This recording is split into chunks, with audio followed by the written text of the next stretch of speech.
welcome back to DrPieara lifestyle. So दिनैहाय आंनिनो सासे subscriber.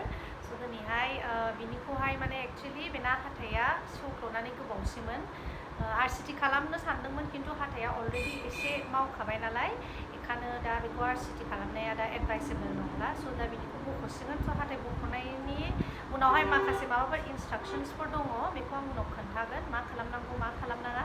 So जोङो मा खालामो हाथाय बख'नायनि सिगां जोङो मोनसे नैबेखौ होनो जाहैबाय local anesthesia LA होननानैहाय जेरै जोङो सार्जारि खालामनायनि सिगां general anesthesia होयो बिदि जोङो locally बेखौ होयो. बेखौहाय नोंथांमोना ओरैनो यूज दाख्लाम just डक्टर्सफोरनि एडभाइसआवहायसो बेखौ खालामनांगौ हा.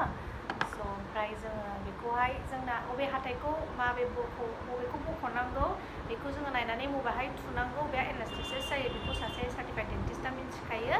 So जोङो बे एनास्थेसियाखौ थुग्रोनानैहायसो जोङो हाथायखौ बख'यो ताकि माने पेशेन्टआ जेबो पेइन फिल जाया बे जेबो साला जेबो आन्दाज मोना बिदिजोंसो जोङो हाथायखौ बख'यो. So आं एसे दिन्थिलांनोसै फुल डिटेल्स दिन्थियाबाबो. So जोङो जेब्ला एनास्थेसिया होयो पेशेन्टआ एसे नैबे एरियायावहाय एसे बुलब मोननो हागौ माने नाम बादि जायो आरो. So बियो बुवाखै किन्तु पेशेन्टआ बिदि फिल खालामो आरो. एसे हाथायखौ नुदों दा? थ' जोङो दा नैबे हाथायखौ बख'गोन बेखौ होनो जाहैबाय जोंना मलार. स' जोङो बेखौहाय एनास्थेसाइज खालामनोबा जोङो बे खनायावहाय जों थुयो.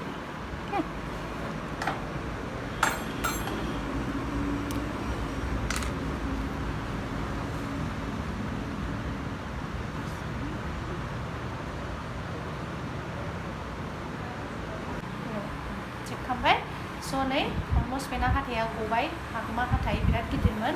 स' दा माखासे इन्सट्राक्शन्सफोर दङ जोङो मा खालामो बख'खांग्रोमोना जोङो पेशेन्टखौहाय जुदि सिलाइ होनांगौबा सिलाइ होयो किन्तु पेशेन्टआ यांखा आरो एफाराब बेना गोथौ माबा जायाखै थ' जोङो स्टिच होला बेखौ जोङो जास्ट बिदि कटन होनानैहाय जोङो बेखौहाय पेशेन्टखौ अरनो थिनो. आरो स' दा बिनि माखासे इन्सट्राक्शना बेनो हाथाय बख'खांग्रोमोना जोङो खदैखौहाय गारबाय थानो नाङा. खदैखौ गारबाय थानो नाङा. खदै गारबा मा जायो बे सिङावनि थैया ओंखारबोबाय थायो. स' जोङो दा बेखौहाय बिदिनो at least half an our cotton होनानै दोननांगौ.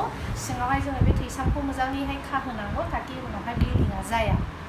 पस्ट एखमबा मानसिफ्रा मा जायो कि हाथाय बख'खांनानैहाय गुजुबाय थानोसै खदै गारबाय थानोसै थ' ब्लिडिं जानानैहाय बिदिनो आरो डेन्टिस्टनावहाय फैफिनो कि ब्लिडिं जाबाय होननानै बेखायनो जोङो खदैखौ एकदम गारनो नाङा. जेबो नङा बेखौ एसे मलमनांबाबो बे एसे उनावहाय स्टप जाखाबाय. ओमफ्राय बिदिनो आरो जोङो दिनैनि थाखाय जेबो गोरा बुस्थु अरनो नाङा आरो जोङो डाइरेक्ट गुदुं ओमफ्राय गुसुखौ जानो नाङा. एसे फुसुनानैहाय ओमफ्राय सफ्ट माने दिनैहाय सफ्ट डाइट जोङो जानांगौ. स' बेफोरनो माखासेसै ओमफ्राय जे मेडिकेसन हरदों बेखौहाय लानांगौ. बेफोर माखासे खोथा जोङो बेखौ गोसोआव लाखिनांगौ हाथाय बख'नायनि टाइमाव. स' नों माबा पेइन मोन्दोंमोन नामा बख'नायाव? दाथ' जेबो बुंनो हाला बियो एसे माबा मोनो